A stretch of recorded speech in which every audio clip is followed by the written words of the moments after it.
I will call the December 8th meeting of the Trees and Green Area Committee to order. We have the minutes from the November 8th. Anybody have any questions or comments on those? Okay. We have tree removal request, 191 Crescent Way in Elm Tree, requested removal by the resident.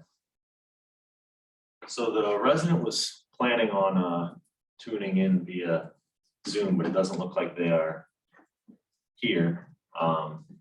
The issue is they have had, I'm not that knowledgeable on how to handle this. I believe this person is it Patricia? Yep. Hi Patricia, can you hear us? Oh, there we go. Can you hear me now? Yes, we can. Great. Patricia, would you like to just speak a little bit about the issue you're having, just to help us all understand with the tree out there? Sure, yes. So I've had to have the Seacoast Sewer and Drain Company come 3 times since August because of roots invading the pipes. The last time was just a few days ago. They came and I was able to watch with the camera while they again removed more roots. The roots were quite large and in my area, but they were also, the pipeline video shows that the roots are also in the city area also. So the tree has buckled the sidewalk, and then again, the roots are invading my sewer lines. So that is why the tree is also full of a lot of woodpecker holes, many woodpecker holes. So I don't know that it's the healthiest tree to begin with. So that is why I was asking to have it removed. Thank you, Patricia. Any questions for Patricia? Sorry, have you had a chance to get out and see the tree? I have. Yeah. I'm not quite sure which tree we're talking about. Good size elements, just up from the intersection of Crescent. That could be it, but it's 10 times as big. When was this taken? Peter got 190. it done here. It's an elm tree that was put in, That is an elm, but the woodpecker holes in it are sapsuckers, woodpecker holes. They're not going after insects in the tree. They look when I drove by it. I mean, form-wise. Yeah, I think that was it, Peter, but it's just the base is. Yeah, it's this one right this here. big. So essentially, tree up from that intersection. You know, I see where the sidewalk what's this? The sidewalk panels are buckled Yeah. a lot in that area. Peter, what did you mean it was sapsucker holes? So the sapsucker woodpecker goes and drills 3 or 4 holes, sometimes half a dozen holes in a row, generally in fruit trees, but we can drill holes in anything. The woodpeckers that we're watching, like for EAB and all that kind of stuff, are actually going after insects that are in there. So there's woodpeckers that go after trees that have insects in them. Woodpeckers know that there's covenant ants and big old pine trees, so they go and drill those holes for them. So they're eating something that's already eating or impacting the tree. This one is actually drilling holes to get other insects to come and eat the sap that comes out of the tree, and then they come back and eat the sap covered whatever insect was eating it. So it's kind of a Venus flytrap kind of operation. It's a really smart little way to do it. But those holes, they do cause damage to the bark of the tree, and they do cause some damage to the tree itself. But they're not, they're not going after. The tree's not hollow. It's not full of carpenter ants or whatever else. Just because of the carpenter, ants and that kind of stuff are different woodpecker traps. So this is, just a series of little holes. You'll see them. They're all over the tree. They're loaded with it. I don't know why. I don't know why on this elm, but I can't explain that. So in your opinion, is the tree distressed and ready to, The tree's stressed, but it's not, it's not in a situation where the tree's failing as a result of this. It's an elm, so it's got tight V crotch branches. It's very possible that it has Dutch elm disease. I didn't see any dead limbs way up in the crown. I didn't, there's no leaves on it, so it's tough. You can't see that it's flagging. And we've had these discussions, about pipes and roots numerous times. The pipes are disjointed, broken, cracked, bust. I don't know what's going on with the pipes. But we found right specifically in Atlantic Heights. We've worked on a couple of these situations with your guys in the past. That the pipes were, short little chunks of pipes leak a little bit, the tree knows there's moisture and, it's an opportunistic sort of situation. Right, So minimum, her pipes need to be, fixed, repaired, dug up, whatever they're gonna do to fix the pipes. And if this tree's in that close proximity, it's not gonna make it after that construction happens anyways. Depending on the proximity, this tree could be right on top, right. I was just, with this being new, I was just wondering to zoom out to hear about what trees and roots and pipes are all about. Yeah. So it's just So- in, I can speak to that. I mean, historically, we have not removed trees because of root intrusion or because of sidewalk buckling. It's, it happens all over the city. And, really, we point to the resident is telling them that, your sewer lateral is disrepair and needs to be replaced. Your point about if the tree is damaged in that process, then the tree will fail over time. But we're not always sure, if that's gonna be the case. If the sewer service is lined, a slip line instead of dug up, it can be done in a manner that doesn't damage the tree or root system. So, No. it's a bit of a past precedent situation for the committee, I would say. And obviously, depending on how the committee feels about it, I'll work with you on it. But I just, in the past, we've told people that, you fix your sewer service versus taking the tree. But if the tree's already in decline, and fixing the sewer service entails destroying the tree, then I can see why we would decide to remove the tree. But it's clear though, Patricia, that, even if the tree is gone, you should be planning to replace your sewer service. Yes, I'm working with the person that owns the other side, and trying to move forward with that. Yes. Okay, did they happen to tell you where the line is in relation to the tree? The line runs directly from my front door, straight down the walkway, straight to the tree. Right, directly under.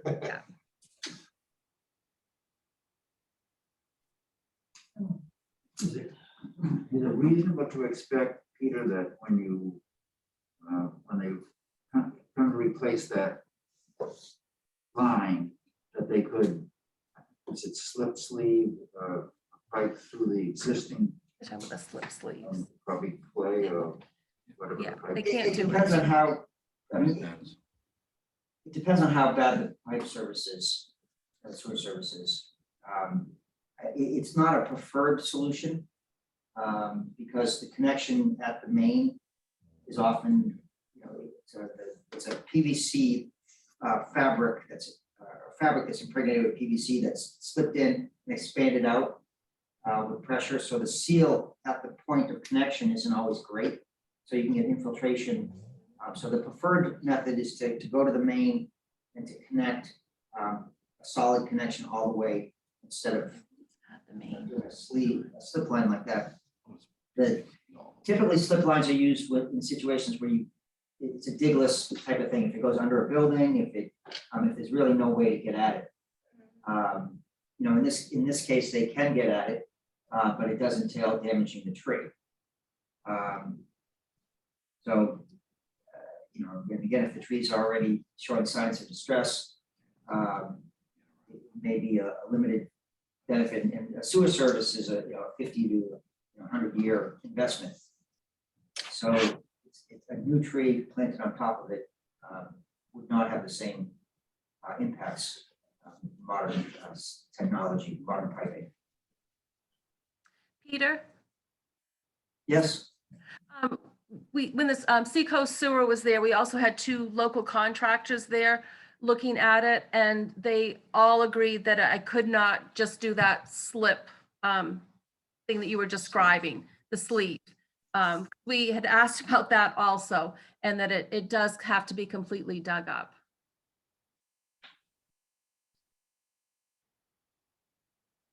These have been some of the toughest cases we've had. I don't know that we've had one where it's been repeated. Needs to clean out the pipe. I know we've had some that had minor problems. An important tree, and we didn't feel we could want to authorize removal. This one's a what? Tough one. I believe this tree was planted probably 10 years ago. As part of a sewer rehabilitation program, out in that neighborhood. We did some work, put the curbing in, put sidewalks in. So I don't believe it's a legacy type of long-term tree. So I'm comfortable where we're planting 100+ trees a year, that we can probably put something in and have something establish itself relatively quickly, in that area. So I would be comfortable making the motion to proceed with the removal of this tree. I'll second the motion. Can we, as just discussion, qualify that there's some unusual circumstances here that we've had situations where it was very questionable whether the tree that was being requested removal, whether it really was having an effect on the pipes. And I think in this case, it sounds like there's pretty good evidence that this tree is a problem. On this pipe. Just to add on to that, I think the valuation of the tree also being a young tree with a ton of sapsucker holes is much different than if it's a historic tree. Just looking forward, if we come across that issue, that's just the eco benefits alone are not even close to the same. So just to put that on the record that this is, I hate to say easily replaceable, but it's easier to replace this tree with 2 trees and catch up to where we were in 10 years than it is to replace something that's taken 150 years. So, Peter, I see your point that you're not sure that this would establish a precedent for the next time that we're faced with this situation. And someone saying, well, you did it in the past, so do it this time as well. Yeah, I just want to make sure that we have got stuff on the record to say, these are special circumstances here.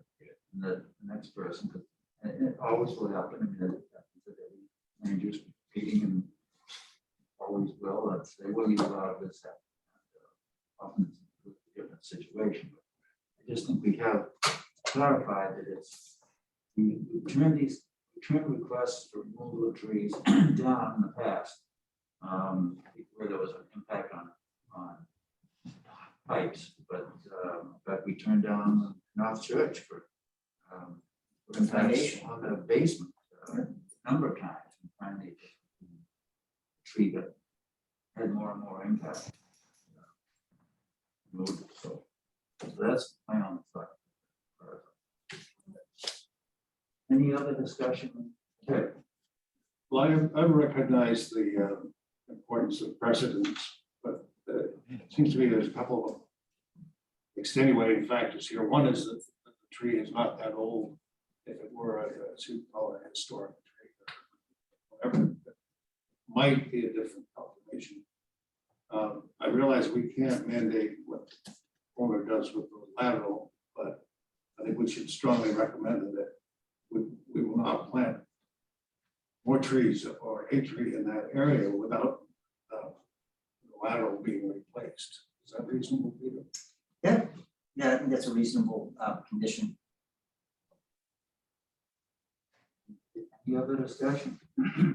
So just to repeat, the motion was to remove the tree, but not replant it until. Until documentation that the service had been replaced. And perhaps we could clarify or just make it more pointed in the minutes to say that the reason this is acceptable is because of the age of the tree, because of the indication of stress on the tree, and the proximity and direct location of the sewer main, sewer lateral that would be impacted as part of the repair. The repair option has been indicated that it's not a slip line type of repair. And Peter, as I understand it, the owner has indicated an intent to replace the line here. That's my understanding as well. Yes. If I could just, I guess, question or just comment about the discussion of a younger tree versus a historic tree. I don't want it to sound as though we are disregarding a tree because of its youth. I think they're all valuable. I understand the point. I just don't want the point to get lost in the minute. Sure. Well, that's a good point, but our normal discussion around this table frequently is, not frequently, but is that, well, this is getting towards the end of its useful life expectancy, so we get rid of it. I know that makes me probably Dick rather uncomfortable. Put me in that category. Okay, we have a motion, all in favor? Aye. 196 Colonial Drive, Linden with the DPW request. Oh, good. I guess So- I'm all set. Thank you. Thank you, Patricia. Pat. Thank you very much. Thank you.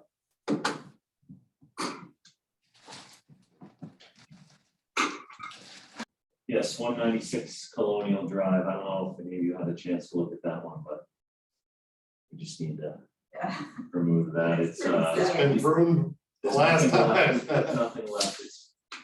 It's a lot of those lindens were planted directly under high voltage wires, and as a result, the utility company has to do their maintenance. It's just the wrong trees for in the wrong place, and I think it's just kind of a stage thing. I took a drive through. There's more than one, but I just figured to start with that one.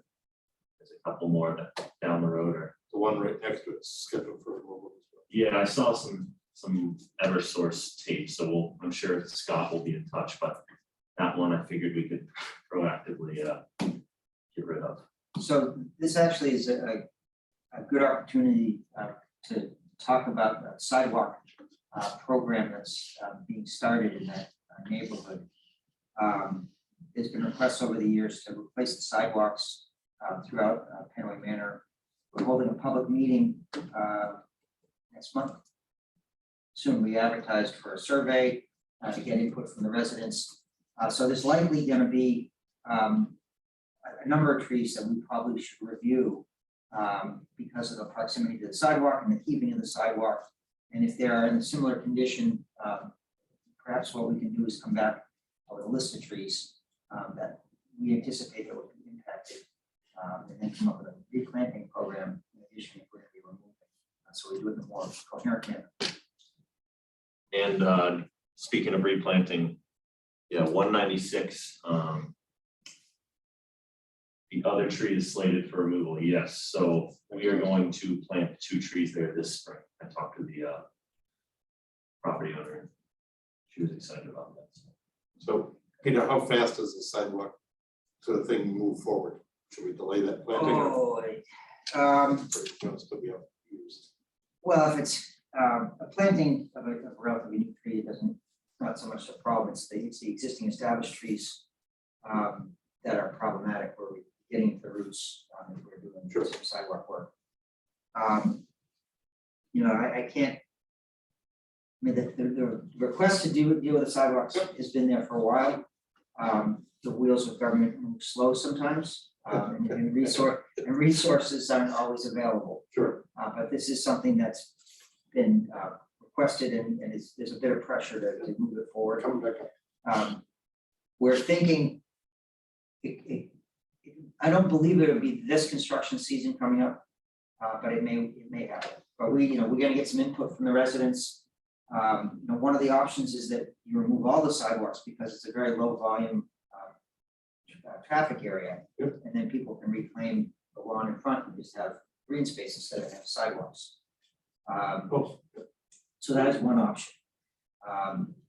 That's interesting. So, it's a nice big green, a lot of green strips, are pretty tight. yeah, It's actually a nice big spot. yeah, it's, I could see, some residents, but then it comes down to, because currently it's not maintained during the winter time.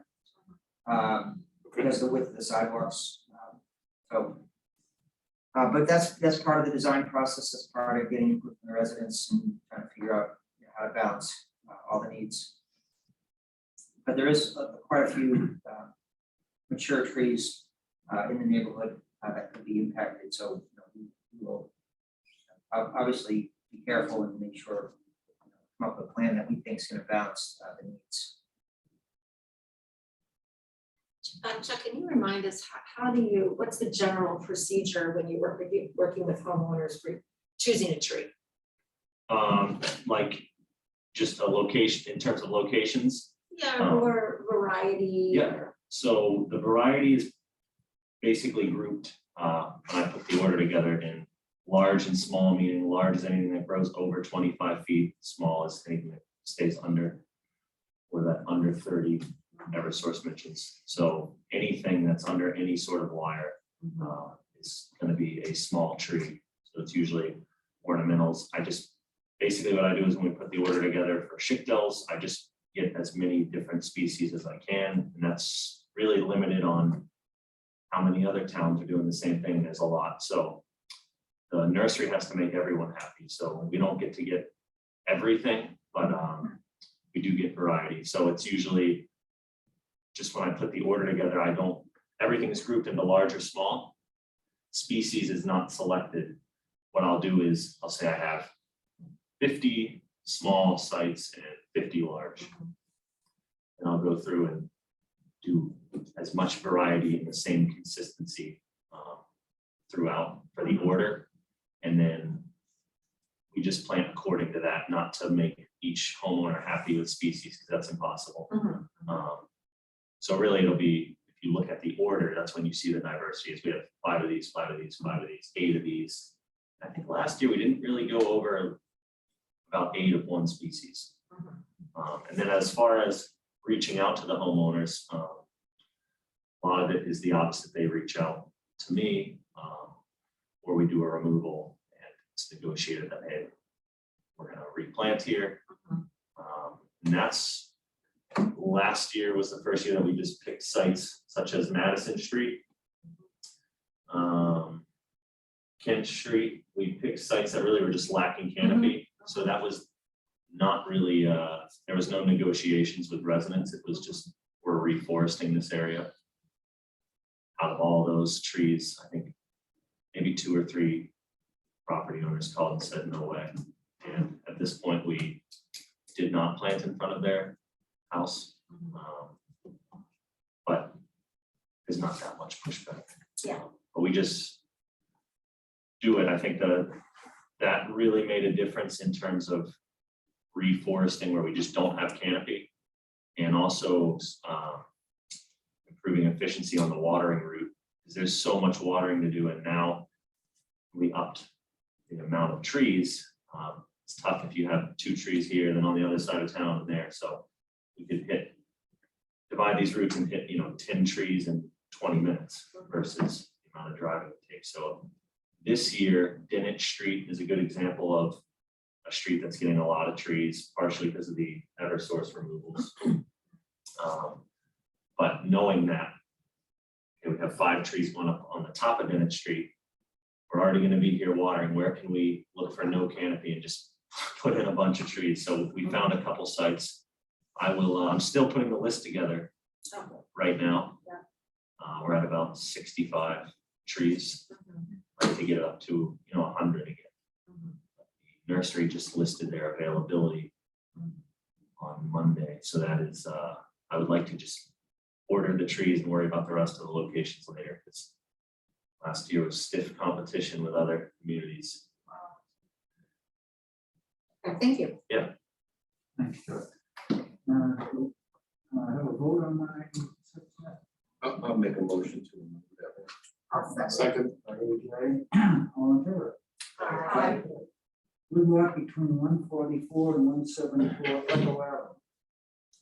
But this is the property owner of 174 Echo Ave.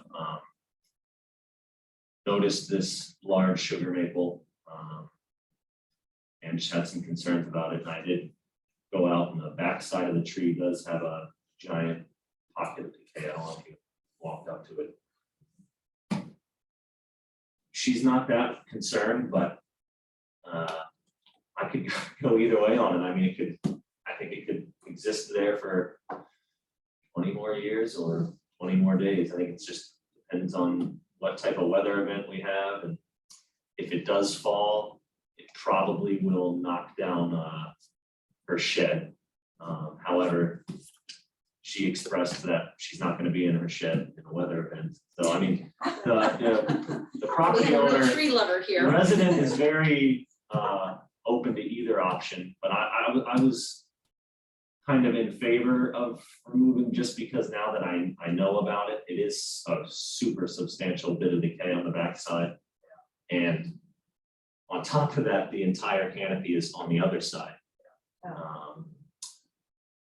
The only issue is that's gonna be a tricky tree removal. I don't have a plan for that yet, so it's the other issue, but How much of that ground is city property? That's what I was just trying to pull up. as far as I recall, that lot is, because I've actually worked in there. Is it like a abandoned lot or non, so like is the whole lot, I the whole always, lot's the city, you can drop it, you know, you can drop it in the back if the ground's yours. You can rig it, drop it like regular tree felling. yeah, how are you gonna read it? Rig off the top and just, you know, pull it down, winch. Yeah, that's, it's interesting, it's actually a city lot, next to hers, that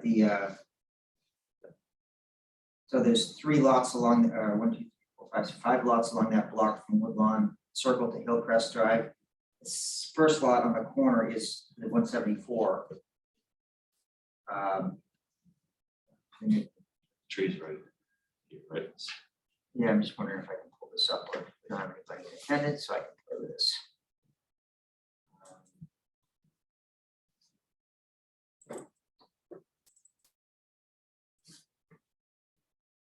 And there's sort of a wooded area across the street as well, like I a think lot that's- city.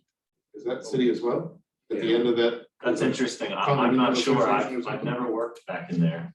The woman who was walking past when I was there said that that was a city lot as Oh, well. wow.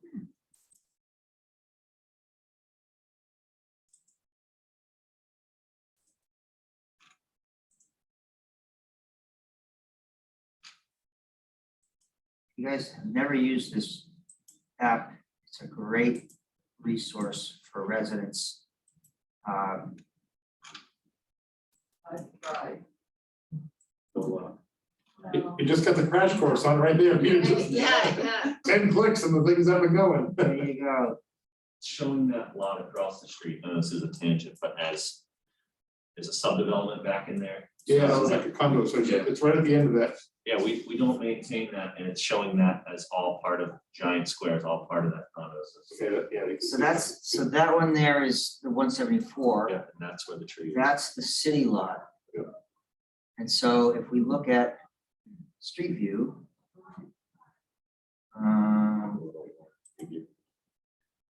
Oops, where'd I go?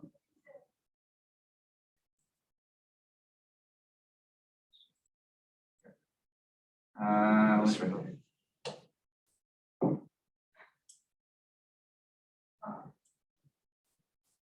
So that's Echo. To your right. Yeah, so Take a little walk. See, right where that sunlight is, if you go to your left. Oh.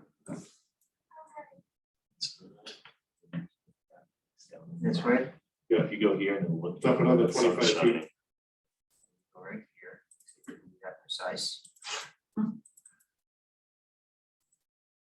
you go. There you go. That's That the tree. right there, look at that. Yeah. Yeah, Wow, That's That's it. That's it. Congrats, Peter. Thank you, look at that. So all the branches are definitely on one side of it. Yep, and the decay is on the side that the branches are not on. Oh, Yes. So on this side here, all the decay. Yeah. What if you took the branches off and left the stub? I think that's a great idea, is to take the branches off and we could leave another habitat. I love that. Yeah, that's great. That's a great idea. It's always amazes me that we have these vestigial lots Oh, around the city. I It's like, have, what exactly, why do we have this? believe it or not, this lot has been, I have done a lot of work in this lot. I mean, it's pretty cool. I mean, it's like, there's a lot of trees. I mean, Chuck, wouldn't it be worth going in and thinning this out and just like, you know, make a nice little timber stand improvement project? Yeah. It's all We Norway can label maples. some trees, Peter, were you up educational there? moment. Anything? No? Hey, I'm up for all sorts of options in that lot. All right, well, Okay. so that's that fun tour. Yeah, thank you. Yeah, very interesting. So the motion would be to prune it really, really hard, leave what you can. For like a while. Yeah, just the stuff. The bug hotel. So moved. Second. Seconded by. Dennis, I guess you came up with it. Any discussion? All in favor? I, We're going to have, there was a request at the last meeting about discussion about the open space plan. Peter Steve is going to be here. He had a COVID booster shot yesterday. Oh. Not feeling well. I got an email from him this morning. He was achy all night and was not coming today. So he said he'd come back next month. great, great. It's not great. No, that's not. Come on. But yes, but I had not, I said that I would talk to Peter Britz, but I even thought, he's overextended right now, so let's just wait till he gets out of, so that we have time. But thank you, Peter. Discussion, Eversource pruning plans on Aldridge and Thatcher. And will you put that on, Deb, and a neighbor of mine approached about that, about text. A letter coming from. Well, Eversource. actually, I didn't put that on as much, but I sort of brought up the idea that I thought that the more I talk with Chuck and the department, there's so much wonderful stuff going on. And I get asked a lot about what's going on, as we're sort of all green ambassadors of the city. And since it is recorded, it's really a good opportunity for the citizens to find out what is going on. So I thought we might add to our agenda a city arborist moment. And Chuck could just, give us what's going on. So Yeah, you and chose we to do can- this. Yes, and we can improve.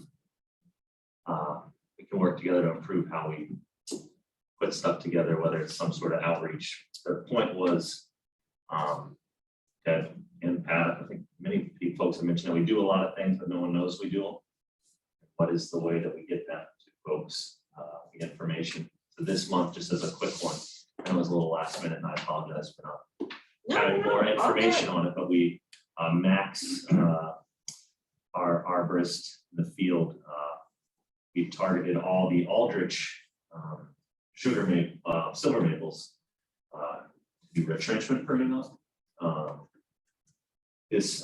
I have some literature I can send out on retrenchment pruning, but basically trees go through natural retrenchment, mature trees on their own, that's when they often start losing large limbs and reducing their canopy to focus on fibrous root production. Really, it's their way of living longer.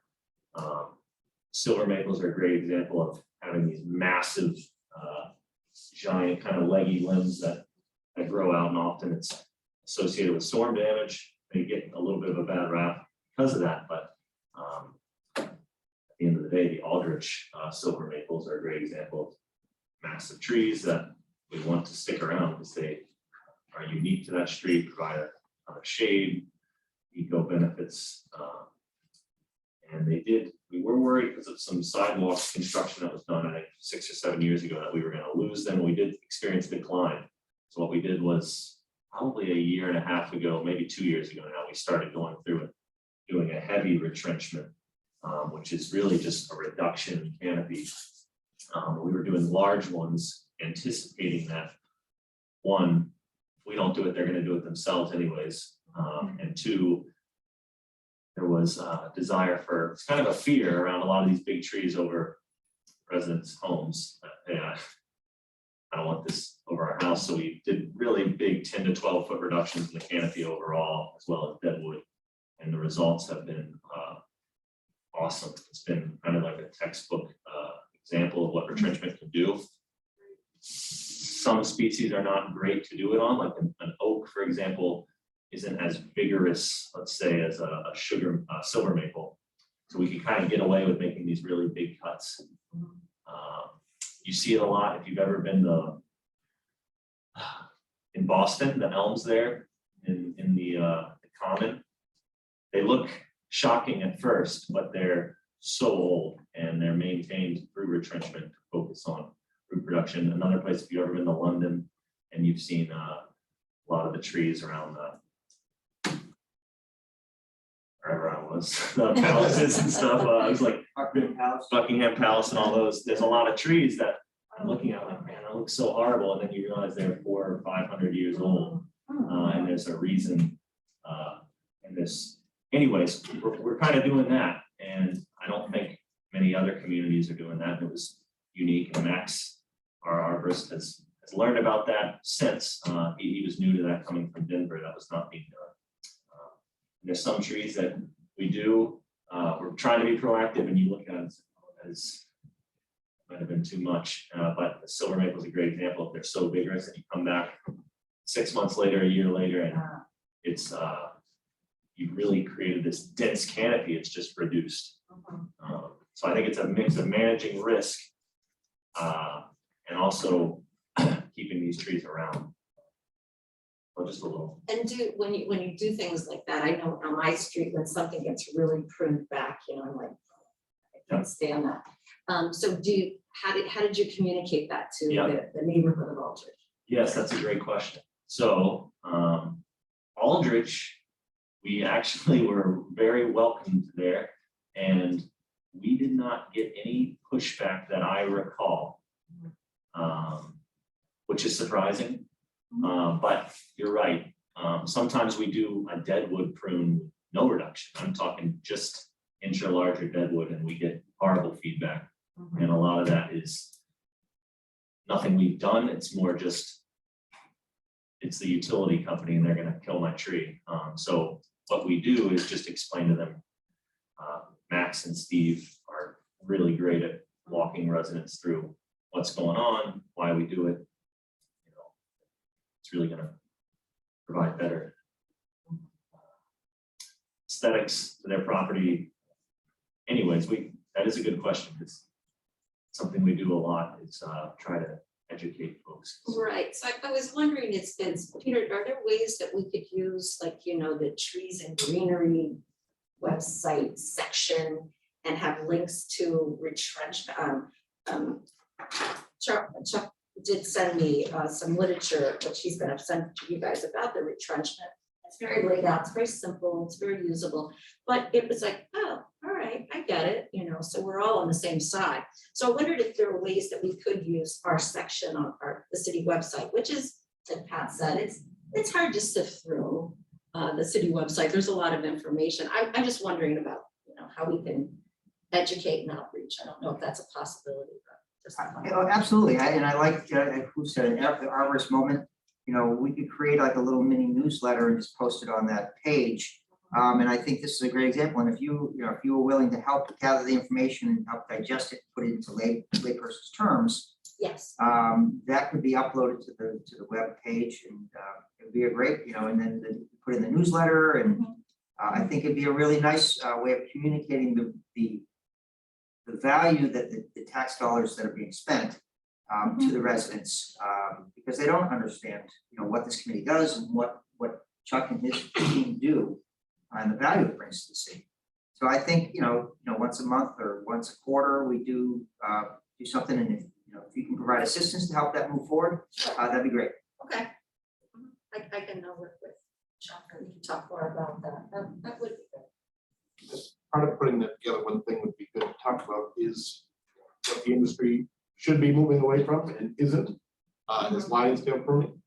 or crown thinning, or call it whatever you want. So for years, you cut a hole in the center of the tree, took out all the inside branches, let the wind go through, so you've got less potential storm damage, less, moving of those limbs. A lot of companies unfortunately are still doing that. We know that we shouldn't be doing that. We've learned from storms, we've learned from everything else, that leaving all of the brush at the end of a limb causes that, to be a boomerang or a fulcrum or, whatever else. So the limb actually, a long slender limb with a lot of weight or a lot of brush at that far end has caused more problems. Unfortunately, what Chuck's doing is cutting that off. And for the last 20, 30 years, we've been telling people to do that. So if he's cutting that off and trying to shrink the tree up, we're trying to go with what nature's, we're finally learning what the right way to do it is. It's a moving target. So explaining what has been done in the past and why we're doing something different in the future can help bring some of those folks along. And get them to understand why, why we're doing something like this rather than, I did it on hundreds of trees all over Kittery, everywhere. But it's 25, 30 years ago, it was just what you did. And so getting people to see that there's a different way or a new way to do that.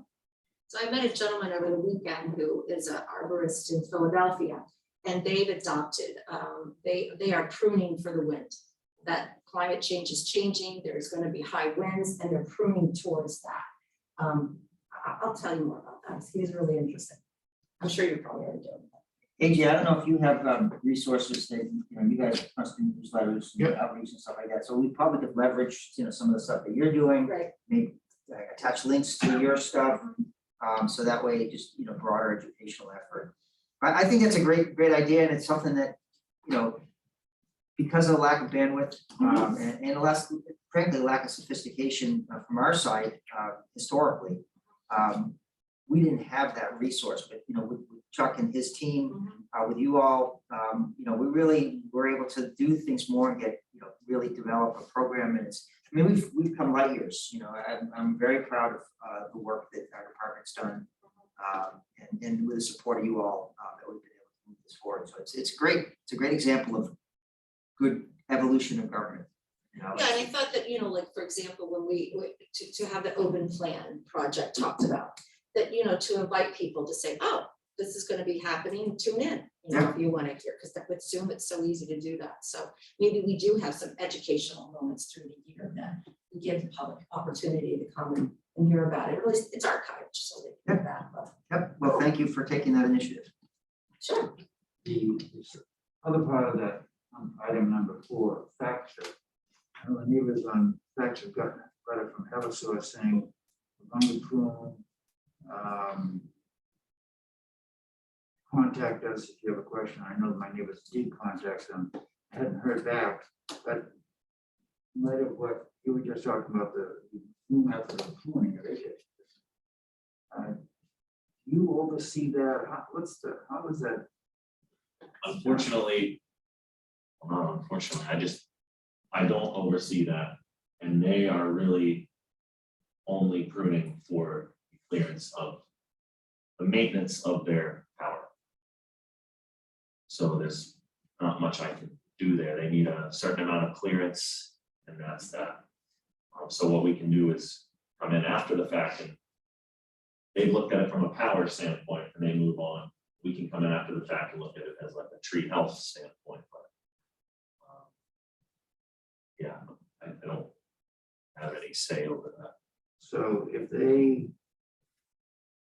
really destroy a tree, but point to the point that it loses most of its benefits,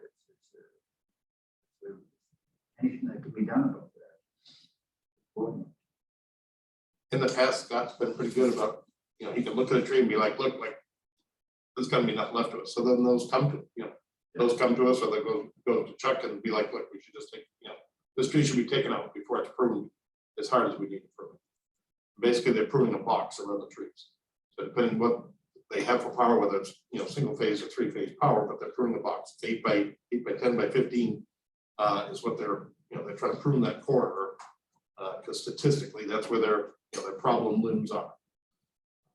But Scott, before Scott, Bob Burner and those guys, they bring the trees in front of us that are going to be pruned by them too much. It's just like all the work that we did to the Little Harbor Road. There was trees that were just too close, too much going on with those trees, and at some point the trees. Yeah, and I think the goal to avoid this, maybe not as much in my generation, but for the future is to plant the right trees in the right site, so eventually there aren't silver maples that are wrapped around the triple phase wires. It's just small trees, and then you have large trees on the other side of the street where there aren't wires, and that's that. Unfortunately, we're in a time where that's not the case. We can only do so much because it really goes back to it's the wrong tree for the site. Right, everything, Colonial Drive is a perfect example. And we've been dealing with some lindens out there for, years. Yeah. Before most of this committee was on this committee, we've been dealing with trees out there. And, it'd been nice to have those trees out there. But it's just, it's a tough spot for that tree. And a lot of those yards are huge. I mean, it'd be perfect to just push that tree back 15, 20 feet. Get it off the road, get it off the sidewalk, get it off everywhere. Because there's sidewalks on both sides of, a lot of that road. So if you get rid of one sidewalk, whatever, but it's three-phase power. I don't know why there's that much power out there, but there's three-phase power, so that takes a lot of space, at the top of those poles. It's what I was told. It's the old 220, so it's exposed. So it's the three that are vertical, which I guess is archaic. So I don't know if that'll go to the future, but just keep it in mind. Because I saw the tree next to the one you're taking out, it's already guarded.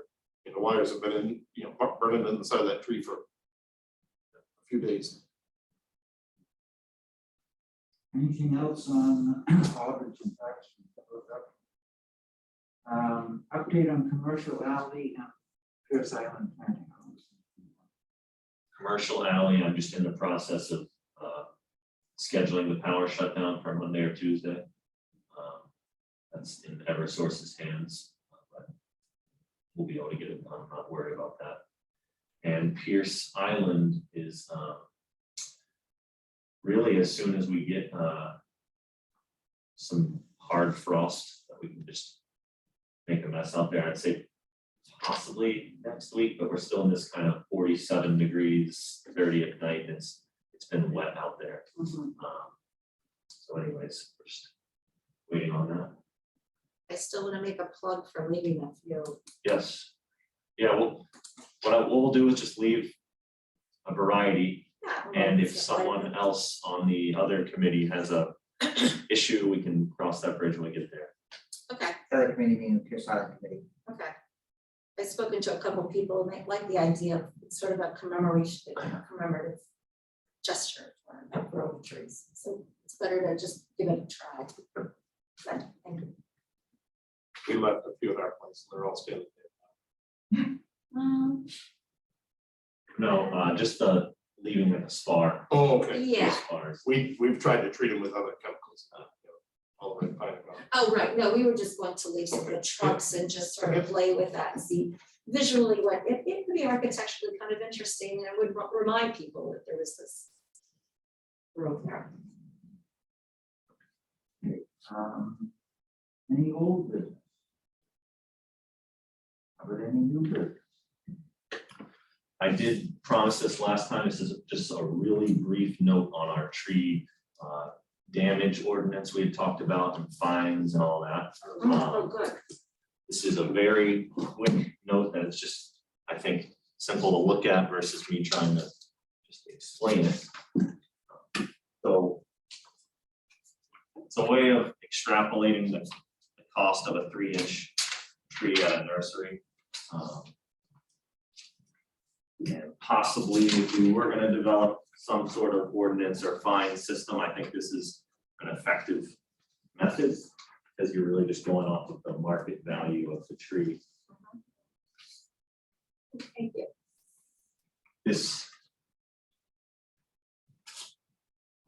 So this is just a quick note on the way that you could possibly calculate a value of a tree that we could have in an ordinance. So it's using the 3-inch nursery tree as a common calculator, which has a 7-inch cross-sectional area. Could you explain that, Chuck? Yes, so the area Peter here, my math support here, but the cross-sectional area is about 2 pi r. So it's the, it's the square footage, right, basically? Square, yes, it's square inches. Square inches. So it's, you know, you just calculate the area of the circle. So Peter, if you want to get into it, that's the basal area of a tree. So in forestry terms, it's how much wood is out there in that tree. So, you use a 3-inch caliper, 3 inches of caliper of the tree. Yes, so we're gonna go, just as a quick example, on 3-inch nursery pin oak, I just picked a number that would have our calculation be even. It's about right, 385 for a 3-inch pin oak from a nursery. So we have the 7-inch cross-sectional area. If we divide 385, which is the value of the tree, divided by that cross-sectional area, we're left with $55 per cross-sectional inch. So now that is our calculator. So we're gonna set that number aside. And we have a 20-inch pin oak that's just been destroyed by a construction company when they were putting something in, who knows? This is just an example, this didn't really happen. I'm sorry, it's pi r squared. It's not Yes. pi r. Pi r is the perimeter, right? Correct. So it is pi r squared, I wrote that out here. Cross-sectional area of the 20-inch pin oak is 314. So the radius squared times. So we have 314 is that. So to find the value of that tree, we basically, if we're comparing it with the nursery pin oak, we have the cross-sectional area of 314 times 55, which is the dollars per square inch we calculated. So you'd be at a value of 17,270. And I mean, that's still a 20-inch pin oak, probably, it is worth more than that in many ways, but it's still way more than we're getting right now if a tree gets damaged. And it's something, and then I do have just a note here that there would be depreciation, you know, it's different if it's a 20-inch pin oak that had 0 canopy or half dead, you know, there's some factors there that would have to be written out, but so I just wanted to throw something out. And Chuck, this methodology is used elsewhere, correct? This isn't something. This is used elsewhere. I do not have an example of exactly where, but I could figure that out. Okay, so that'd be worthwhile. I got this information, yes, from Mark Dunn. ISA has a similar process. They divide it up by species and give you rates and stuff like that. So ISA has a calculator program. Yeah, and Mark Dunneman is on the board of the ISA tree risk assessment manual. He does consulting for worldwide. I mean, Singapore, New York City, all this. And So This is just International Society program. a basic of example. Some communities have way, you know, their value might be 50, 60,000, but this is just a start of something that might be a little more reasonable for our community.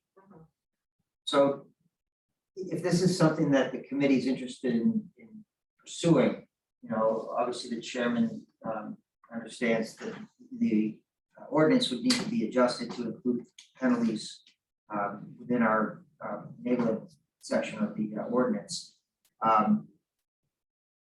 There's a lot of nuances to this. You know, say this was a sidewalk project and they were city trees, and our contractor does damage. Do we really want to tag our contractor for this? You know, in the past, we've included stipulated penalties in our bid of a project. And what that does is it just translates in terms of cost, they just pass it on to us at the end of the day.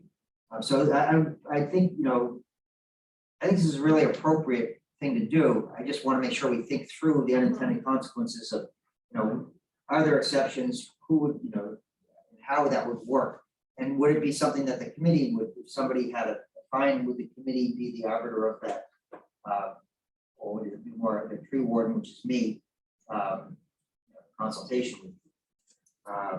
So I think this is appropriate. I think we've taken a stab at kind of doing this in the past. But I think actually putting into the ordinances and advertising it really well is probably the next step for the committee to consider. You know, as a practical matter, it seems to me that there are essentially two scenarios. One is in which someone actually cuts down a tree or damages it beyond repair. An example of that would be the White Birch Plaza fiasco 20 years ago. There it's pretty easy to allocate blame and quantify the damage.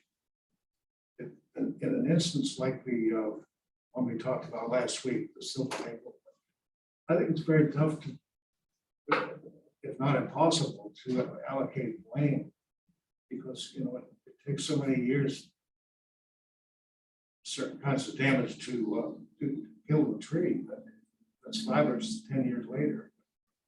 It's going to be very tough to go after someone like that. Dick's right about the white birch is an easy one.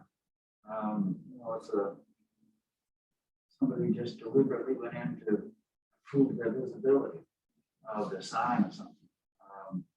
But some homeowner, a local contractor, inadvertently or advertently maybe, but not with full knowledge, damages a tree. And so we owe the city $17,000. That would be pretty bad. So, and I understand what Peter's saying about city contractors, but I think we have a problem if we say, well, if the city's contractor does it on this project, we'll look the other way, but if the private contractor does it, well, he's got to pay this large amount. We did put this in on some of the sewer easement stuff. Can't think of who your guy was at the time that was heading that up. Young guy back here, Rick Dolce. maybe way over on over by like Aldrich area or something. When the sewer- Lincoln project. when the sewer project was first going on, I went down and assessed several of those trees. And the contractor, smashed the bucket and put the side of the excavator, and he wasn't even, he was close enough to hit it, but he wasn't close enough doing any work for the city. It was just, inattention or whatever, the excavator operator. The contractor went through and tied the tree back together again with string and put the mark on the tree. And it's like, this isn't gonna fix it. So went down, looked at the tree and everything else, and I don't know, there was doomage penalties in that contract, but they're Yeah, pretty, we had, they were it pretty wasn't significant, but it No. was like $700 for, bark damage or so we have tearing limbs and that's. enacted those, but like Peter said, that's just gonna come back to the city as an adage somewhere else. Well, the next time you do a trenching contract, they're just gonna bid that much more. Right. The And my, state- and my point wasn't to, I'm sorry, AJ, my point wasn't to say that we shouldn't hold them accountable, it's just more that, like you said, if it's a single resident that, is out doing what he thinks is perfectly fine, and he damages a tree and then turns around and, gets a bill for $17,000, the city council will hear about it, and our committee will all of a sudden become, viewed as out of touch with reality and may become an episode instead of a program. So, So then could you do some, you'd have your sort of the residential criteria and then the commercial criteria Well, with developers? I think, willful damage versus unintended, that. the one thing I will say is, I think that we need to, where it's important that we don't need to reinvent the wheel. Yeah. I think other communities have this and they have it in a way that those situations are prevented. For example, the root damage situation, exactly, you can't prove that they just took down a tree, but there is damage there and there's a way that it can be written, whether it's the percentage of roots or whatever, but I think that other communities, Cambridge is an example, New York, there's plenty of communities that are implementing tree fines and are also balancing relations with the community, so it's not ridiculous, like the resident situation. So maybe we need to look at what other communities are doing. If you can get us a couple of sample. Yeah, items. Absolutely. State laws that are already on the books allow for punishment and doomage. Essentially, they're under our timber harvesting laws, but they do allow for penalties for you knowingly cutting my tree, and it allows for excess damage, but it's all based on the timber, essentially economic, so, most of these trees would be fired. So it doesn't take into the cost of the benefits of that tree, but you can look up the RSA's. It's RSA 227. I can't remember the letters, but there's a whole bunch of them. But the RSA 227 is our forestry laws. I think it's 3 to 10 times the value. At least triple damages, but that's because you can go in, you know where the stone wall was, you crossed it, you cut someone else's land, and you're gonna pay the penalty. But the value is low. Economically, a pine tree in the middle of 40 acres, is just for the 2x4s that are in that pine tree, not for that same tree that's, on a park or a roadside or, whatever other side. It's just an older set of laws that are, already on our books, but you could become familiar with those. No, I also see this as really only your residential thing, I think, would be separate, and I see this as only being part of a process, whether you are in the site plan review process, like it's front loaded, or if you are getting a building permit, and that's that. So it's a big part of that process. So folks already know going into it. I don't think that this is the type of thing where it's resident moves to Portsmouth and removes a tree, and it's like, oh, sorry, that's $18,000. It's just a different thing. I think this is to prevent commercial damage during a large project. And it would be part of that really planning. I don't know exactly how it works here, but that planning process, so. I think that's a good suggestion, and we should, we can look at it. It applies to, projects that have site approval or building Yes. permits issued. But I think the examples, if we could get some examples of other communities. And we've talked about this before, and I think it's a good goal for maybe this next year, is that we can, our goal would be to get something prepared. And maybe we review the ordinance in its total and see, if there are any adjustments that are appropriate. Like, nothing jumps out at me at the moment, but this is definitely one thing that I know we've talked about in the past. Any other questions on that? I just on new business, one thing I want to mention, the trees and the sidewalks on Islington Street as part of that project. I noticed the other day, and the trees are impressive. I hope that they survive. I mean, who knows? I probably have seen some of them. I know you try to watch some going in, but then what impressed me the other night, the Christmas parade, was the grates around each tree. That was somebody put that in the contract, and probably Peter or someone. It's just, I just think it's such a, aesthetically it's nice, but just protecting those trees from damage of plows or kids or bicycles. It really looks very good. I second that. Well, we're continuing on down the street this next year. We're in the next phase of design. Take from Dover to probably Brewster, and then Brewster to Congress. Will be the last step. But it's not cheap. It's probably the most expensive road project ever pursued in the city. 20 months.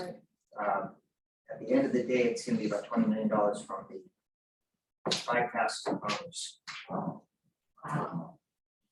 I guess is tomorrow night, there's a meeting about the Bartlett Street. Yep.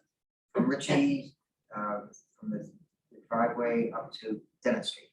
Okay, and so you're part of that, and so we talk about, the tree aspect of all these designs.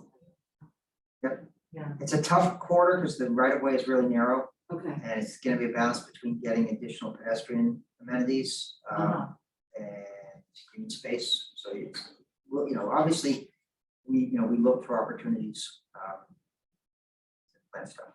So That's well said. We look for opportunities to plant stuff.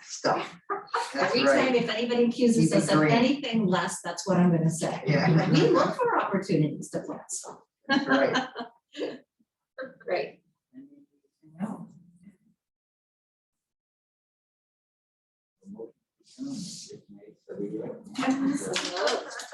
And the Christmas tree this year is very beautiful. Yeah, Beautiful Thank you. tree. Yes, thank you. Thanks for your note. Appreciate it. Glad you had a good time.